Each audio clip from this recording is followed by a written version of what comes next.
குவளையை தவளையாக்கும், தவளையை குவளையாக்கும். அப்படி ஒரு வல்லமை படைத்த ஒரே ஃபீல்டு நம்ம சினிமா ஃபீல்டு தான். மான் கராத்தே சமயத்தில் சிவகார்த்திகேயனுக்கு ஜோடியா நடிக்க அன்சிகாவை கேட்கிறாங்களா என்ற செய்தி எழுதிய பத்திரிகையாளர்களுக்கு எல்லாம் கழுவி கழுவி ஊத்தினார்கள் சினிமா ரசிகர்கள். அவராவது இவருடையாவது இதுதான் அந்த காலத்து அலம்பல் பேச்சு. ஆனா காலம் அப்பளத்தை திருப்பி போட்டதை போல அத்தனையும் திருப்பி போட்டு விட்டது.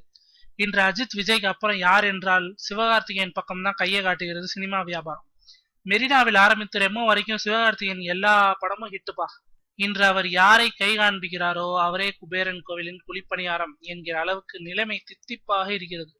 இந்த நேரத்துலதான் அன்சிகா தன் கவலையை தூக்கி சிவகார்த்திகேயன் மீது வைத்தாராம். தமிழில் அன்சிகா நடித்து வரும் ஒரே படம் போகன் தான். அதுவும் ஷூட்டிங் முடிந்து விட்டது.